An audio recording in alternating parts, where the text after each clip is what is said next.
Don't place a trade based on what you're seeing in this video because there is no guarantees of making a profit in the market. It takes you a long time to become a good trader. So this video here is just to educate you to become a much better trader. Hey traders, John Howell here, and the market continues to sell off just like I thought it would be doing, guys. And the market still is in topping territory.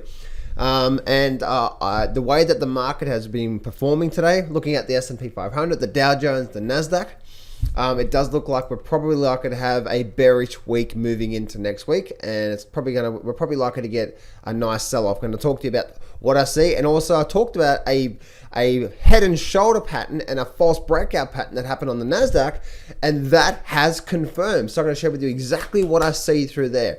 Now, let's actually have a look through here. Let's actually go through, I'll talk about the Dow Jones, the S&P, then I'm going to get to that awesome pattern with the Nasdaq. Right, that's the Nasdaq. Just finished my trading. The market is just closed right now, and I'm going to share with you what I see here right now.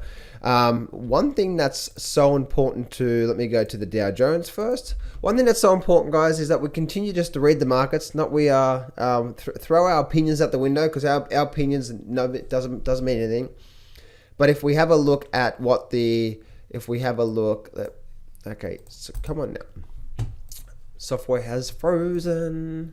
Come on now. So if we have a look at where we are right now this is obviously the Dow Jones, okay? You can see how this sort of gap up and gap down, sort of island reversal type pattern, as I've been talking about for quite some time, is still in play right now.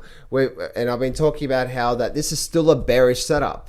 Okay, and you can see what's happening here. We're rolling over lower, and we're rolling over lower high, and now we're breaking down. We're right at that low level there, where we are there. So moving into next week, the Dow Jones is probably likely to get down towards this 23,000 level, which is, I'm not talking about a crash here, right? But but we're probably talking about probably an 8 to 10% drop is likely to happen in the Dow Jones.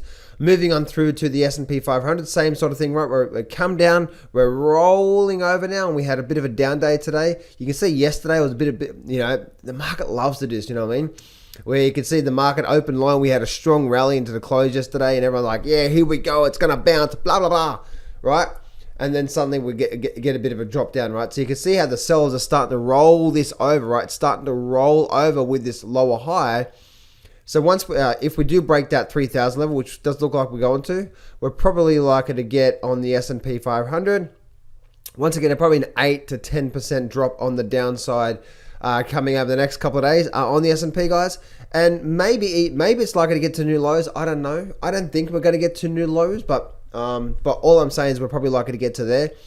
And moving on now through to the Nasdaq, as the pattern I was talking about, the Nasdaq, is as you can see here, right? Look what's happened here, right? We had a high, we broke up to previous highs, and then look what happened here. Look, let's see this here.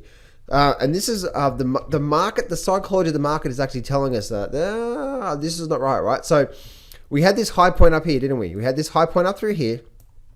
Notice how this bar through here rejected it and came down, closed there.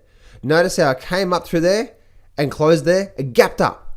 And what happened? Gapped up. Little gap. That's an exhaustion gap.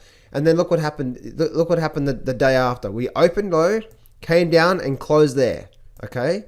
Now look what happened. This very next bar opened, rallied, stopped right pretty much at that resistance level through there. And then today, look what happened today. Opened and came down, and now we've actually closed lower. So this is a short-term rejection pattern, guys, and I'm talking about like a short-term pattern here, guys. So probably over the next couple of days, we're probably likely to get down to the 9,400 level there. Obviously, guys, I'm not telling you what to do. There's every possibility that this could happen as well too. But the market is speaking to me right now. But also looking on through to the head and shoulder formation on the hourly chart. We're just looking at the daily chart just then. On the hourly chart, it's now speaking to me, and it's now saying that, hang on a minute, this head and shoulder formation here, if I show you this here, this big sort of head and shoulder formation, we've got this shoulder, big head, and a big shoulder formation through here. I was talking about that yesterday here, that we're probably likely to roll over. We did get that. Now the market's had a pretty nice sell-off throughout the whole day, as you can see. And also what you can see as well too, and the really interesting thing is this, is that the thing that gives me confidence in this head and shoulder formation, because sometimes they don't. Sometimes you get a head and shoulder like that, and then they just continue up. The thing that gives me confidence in this head and shoulder is a non-false breakout. And what I mean by that is if I draw the support line, see how we actually had all this support line on the neckline here? So if I look at, this is the shoulder here, that's the support level. This is the shoulder here, that's that support level. See that through there? So if I look at that on the hourly chart, but then I go to my 15-minute chart, you'll be able to see what actually happened here. Let me squeeze it up here for a bit more. Look what happened here. We had what we call a non-false breakout. Now, if this was going to be a bit of a dud, meaning like it wasn't going to be a reversal pattern on the Nasdaq, then what are the two things happen? One, we actually don't get the breakdown past this neckline through here. Let me draw something. So this neckline through here, we don't actually get a break past that. We probably come down, hold support, and then rally back up, right? So we don't even get the breakdown. Now, because we did get the breakdown, guess what? Now it's like, okay, is this going to be some sort of a false breakout before they start to head it back up? Now, what gives me confidence is look what actually happened here. If I open up my charts, you can see how the market has indeed came through here, rallied up, rejected, try to get it again, and now it's actually rallying down right now. So we've actually rejected that level, that neckline level, and now rallying down. That's what's giving me the confidence, because it's no longer a false breakout, right? The first scenario is that it continues rallying up. That did not happen. The second scenario is that it breaks down and we get maybe a false breakout, which is a false breakdown. And then what generally happens? It comes down. It might go sideways and then break back up. Then that did not happen. What happened? We went sideways and we can now continue down. That's the confirmation that I'm looking for to say, you know what? We're probably likely to get a drop down from Nasdaq on a short-term basis. It's probably down through there on the Nasdaq on a short-term basis. We may get a little bit of a rise to the upside, but over the next couple of days, probably over the next week, guys, I see once again on the Nasdaq getting at least that sort of 3 to 4% drop on a short-term basis, which is only just down to here, guys. I'm not talking about a big drop here, but there's a lot of weakness where we are right now on the Nasdaq. And I also do believe that we're probably likely to get at least a 50% retracement from this overall, because we've been so high. A lot of the tech stocks are actually getting creamed right now. So I would say that overall, we're probably likely to be heading back down towards this level through here on the Nasdaq, around the 8,500 level. So that's what I'm seeing through there, guys. You know, it's really interesting to see that this pattern is forming out, and that's what I've been saying. If I bring up, like, say, the Dow Jones, I've been saying this island reversal, and you know, and it looks like we're starting to roll over. And as you can see, right, this is what the market does. The impatient people who trade these markets are getting killed right now, right? They're getting impatient. They may be short or they may be whatever, and they're getting killed right now. And the market just slowly does it. It has up days, down days, up days, down days. That's why you should not get emotional and really hyped up about, oh my goodness, it had an update, had a down day, had an update, had a down day. When the market starts to show you what's going on, just flow with it, okay? What I mean by flow with the markets, just like down here, right? We had a low, rallied up, made a lower low, lower high, and then the market continued down. Then we made a higher low coming down through here, higher low, bit of a double bottom, as you can see, bit of a double bottom through there, ran up, made a higher low, lower high. See this point through here? Look at it. Notice how we're rolling over here. We never got a lower high through, did we? We got a double top and a double bottom, but this is the first lower high. We haven't actually broke the lower low yet, but once we do, then the waterworks are probably going to start to hit. Why?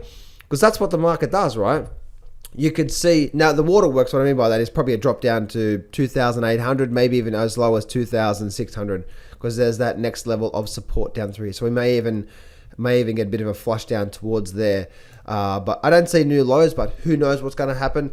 All I do know, guys, is that if the market is going to see what's likely to happen the second half of this year, we're probably likely to see that strong sell-off. Not a crash, just a nice little pullback through here. And then you know what? We're probably going to go through and probably going to get a nice bounce after that. And probably not going to do much. We're probably going to go down 10%, 15%, up 15% throughout the rest of this year as the election is going to happen. But there's a lot of weakness starting to come into these markets. where we are and where they are right now. So you can see that this is what's happening, guys. That's the reason why, guys, for the last week I've been saying, listen, I cannot be bullish this market right now because we've still got this bearish island reversal in place, and it's still in play. And until it's not, I cannot be bearish this market. And that's the reason why I've stayed bearish this market, or bearish the indices. You know, I'm bearish the indices. That doesn't mean I'm bearish all stocks. In fact, guys, I'm in one stock right now that, you know, that I've been long and I've been bullish, you know, and today it had a very nice update, and right now I'm at about a 400% return, but on a bullish trade. I'm not going to tell you what that trade is. My private clients get that, and you private clients, you know exactly what trade I'm talking about. But I'm still in that trade right now, right? But it's a bullish trade, and it's just been going through the roof. So it doesn't mean all stocks are going to do that, guys. You must have your trading system. But when I'm talking about the SP 500, the Dow Jones, and the Nasdaq, that's what I'm seeing happening with the markets. Don't fight these markets, guys. But you know what? You know, warning. Warning. Get ready for the nice drop to come, because we're probably likely to get that. We're probably likely to get a nice pullback.